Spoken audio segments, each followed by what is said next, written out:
Bonjour à tous et aux étudiants de français. J'espère que vous irez bien toujours, notamment dans cette situation de pandémie. Ce que vous regardez dans votre écran, nous allons discuter les textes de français pour améliorer notre compréhension écrite à l'aide de cette méthode en titre compréhension écrite pré-intermédiaire.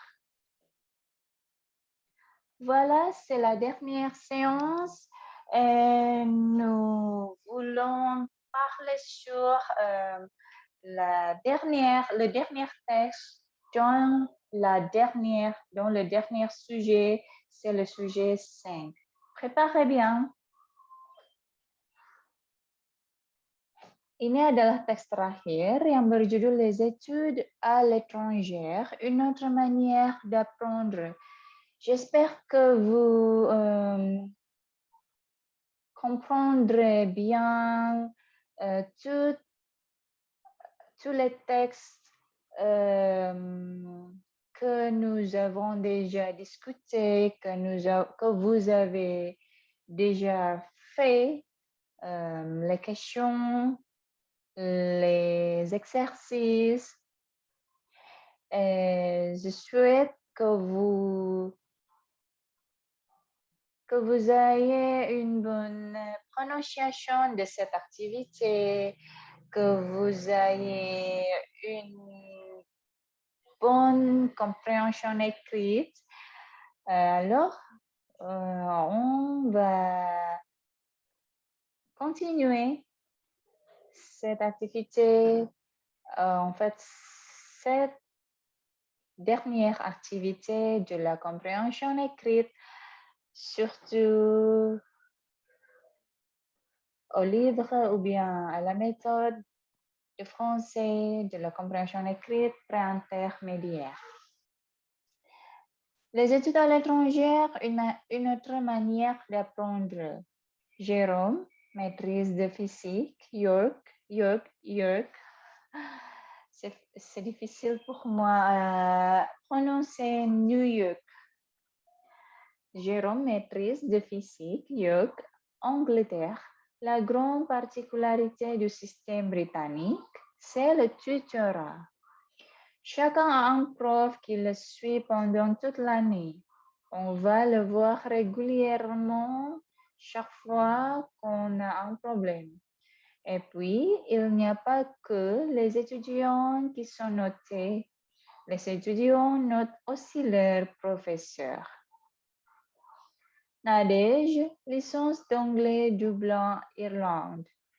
Dans l'université où j'étais en Irlande, le système de notes est particulier à 1, A2, A3, B1, B2, B3.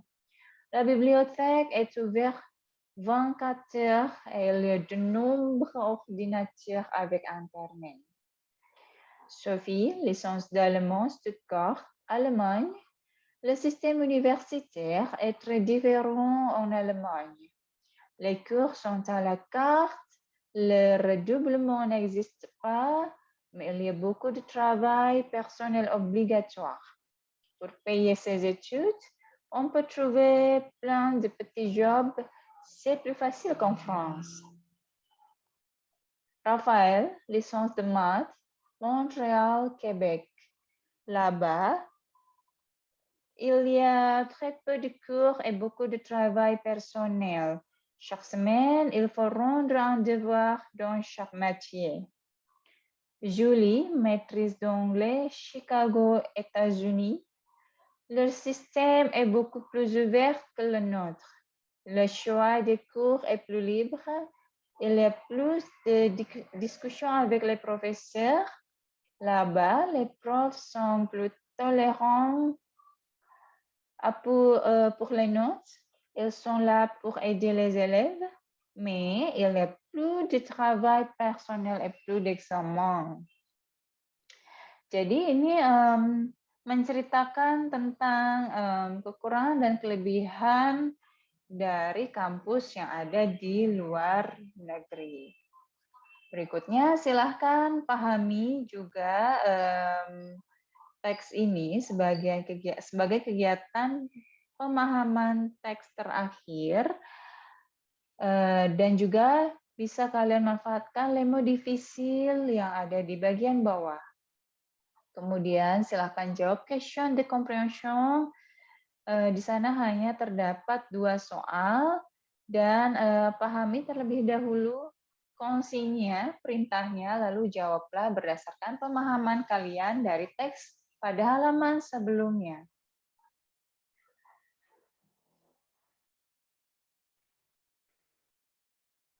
Voilà, c'est la fin de la séance aujourd'hui. Pour vous pratiquer, relisez le texte pour que vous ayez la bonne prononciation. À la semaine prochaine!